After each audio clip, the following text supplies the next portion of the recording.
Well, everyone, it's this old man again, and decided that since my thermometer is showing 101 outside degrees Fahrenheit, feels like 105 degrees Fahrenheit, and kind of windy on this 13th day of June, the year 2022, here in the Wakarusa Valley of northeast Kansas, USA. Since all of that's a fact, I decided that I'd get on here and make another YouTube video. Quite honestly, I don't know what the hell I'm going to talk about. I just decided it was time to play with the old YouTube again. Been kind of working around here in the house, trying to straighten up some things, and going through more boxes of items that date back, well, in some cases they date clear back to my high school years, and I guess I can say even further back than that. I actually found some birthday cards that students made me when I was attending the one-room school, Whitehorn School. That was just about a half mile from my parents' house when I was in the first grade. That was a few years back, so I got a lot of stuff here to go through. Mostly pretty useless to most. Brings back some memories to me, but deciding what to throw away, deciding what to maybe put in another box that somebody else may want to go through after I kick the old bucket and toss in the trash or do whatever they want to do with it. Anyway, as I said, decided it was time to get on here and play on the old YouTube again. I can say this is sure something that I would have never ever considered being possible back when I was attending that one-room school. Back in the days when it was grades 1 through 8, if I remember correctly, I think there were, I believe, 2 8th grade boys and 1 8th grade girl that year, and the rest were younger. I don't remember the total number, less than a dozen total students for that one teacher. The old school didn't have a telephone. Guess we had electricity. Yeah, we had electricity because they just converted from the old coal-burning stove to propane heating system probably a year or two before I started my first year. And it had an electric blower. I remember that electric blower blowing the heat out on us when we'd be sitting around that building trying to keep warm on those cold days. But as I said, that's a few years back. That was even back at the time that the 2 8th grade boys, and I believe maybe a 6th or 7th grade boy, mine's kind of going on me a little bit, but I've got pictures to document some of it. But they used to actually bring their .22 rifles to school during the winter months, and then on the way home, why they would stop, and if they found a cottontail or a squirrel, why that might have been what they had for their evening meal at home. Not uncommon at all. May have brought their shotguns too. I don't really remember that, but I do remember they had the .22s in the back of the room. And I do remember the teacher pointing out to all of us at the beginning of the school year that when a student brought a gun to school, that they would leave the action open and leave it at the back of the room during the entire school day. They were not to mess with it, and none of the rest of us younger students, were to mess with them. And there was never an issue. I don't recall it ever being brought up again. It was a rural area, Sumner County, Kansas, north and east of the little town of South Haven, and to the west of the little town of Portland. I was actually brought up in a township, Gulf Township, which Portland was the place that we all went to vote back then at a one-room school in the little town of Portland. So just some of those other things that come to mind today. Thinking on back, I attended school there till I was in 3rd grade. I was a sick little guy. I had rheumatic fever back when I first started at school, and my first grade year I did okay. My second and third grade years I deteriorated pretty quickly health-wise, and I didn't know it then, but found out later from my parents, damn near died. But hey, I lived. During my third grade year, had another exciting thing happen. Something called the Asian flu hit.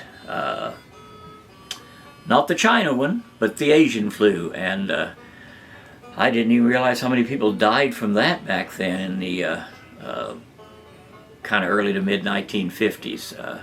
I do know that both my parents and my sister and I were all in the hospital at the same time with it, in Blackwell General Hospital in Blackwell, Oklahoma, which was where we doctored. It wasn't all that far from where we lived in the southern part of Kansas near the Oklahoma line. I do remember being out in the hall for a while because there were no rooms for the rest of us, and I lived through that one.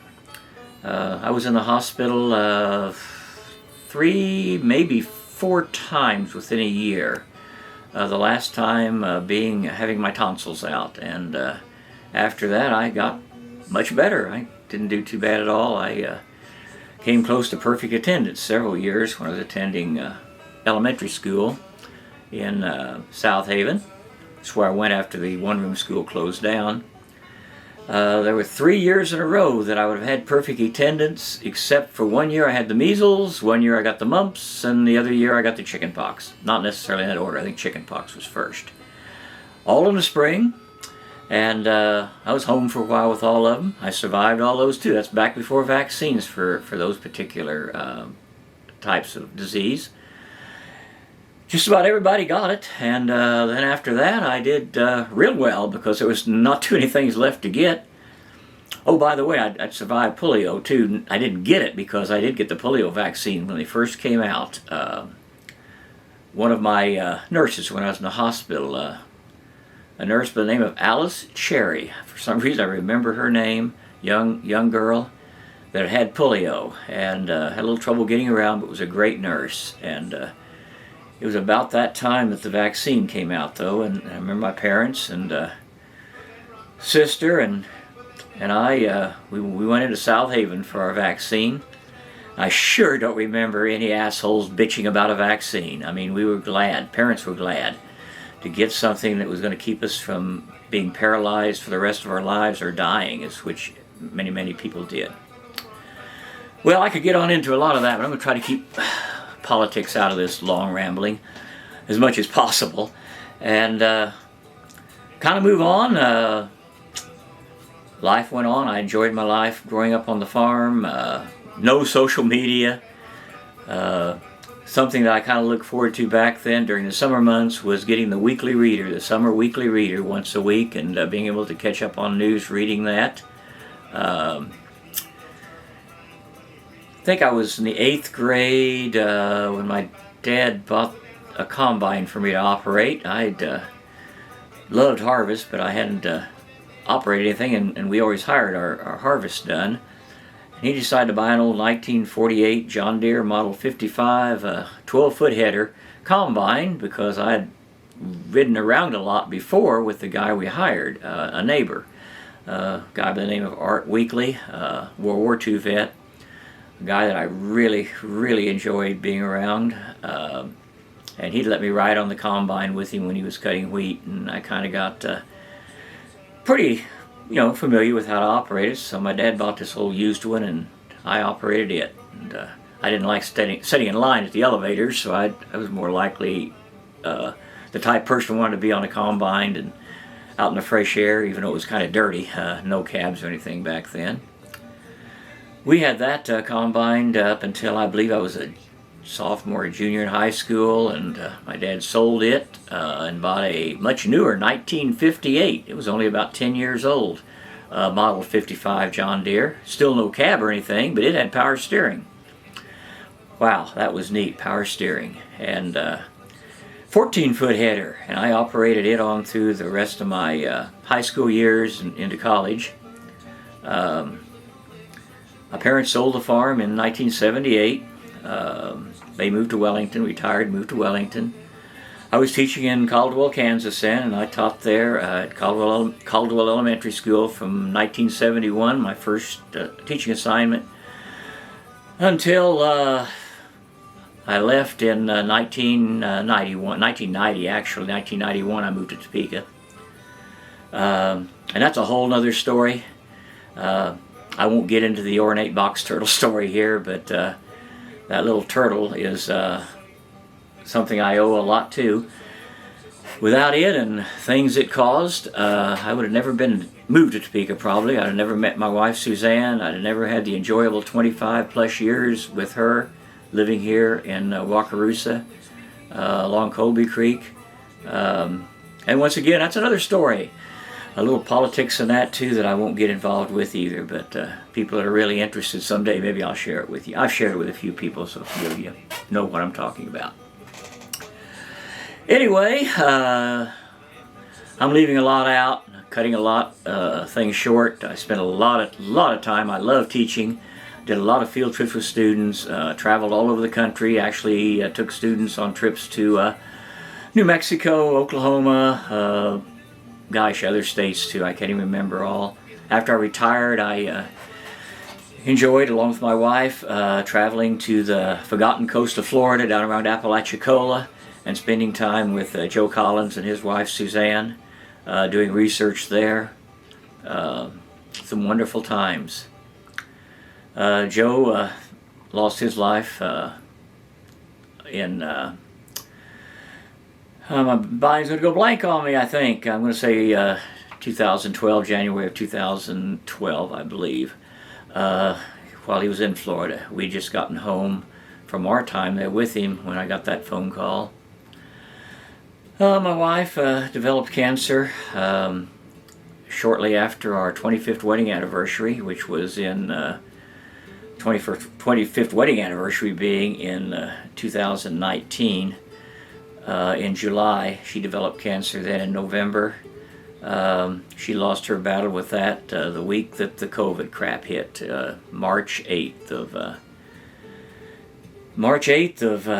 2020 is when she passed away.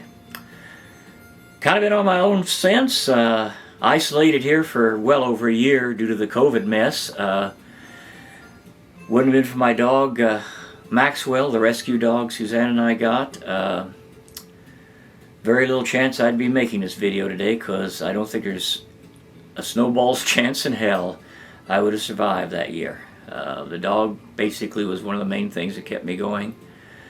That and friends that I've communicated with via Facebook and over the telephone, they kept me going. Things are getting a little better, actually, in some ways. Not politically again, but with my life, I'm doing a little better, enjoying life. Still have Max. I've made some new friends, kept up with some old friends, lost some more old friends. Seems like every day or so I read of a new one that is passed on. So it's a real short version of my life, and I'll be honest, when I sat down here I didn't know what the hell I was going to talk about. Just kind of started coming to me, and I rambled on and on and on and on, and I think I'm probably approaching 10 to 15 minutes of this stuff, maybe longer than I can even put on YouTube. So going to call it quits for now and say cheers to all, and to all cheers. And quite honestly, I really do believe life can never be any better than a person works and chooses to make it. And for a while anyway, I'm going to keep doing that. I'm going to keep working and choosing to make mine the best possible. Maybe be around for a few more years, a few more months, weeks, or days, doesn't matter.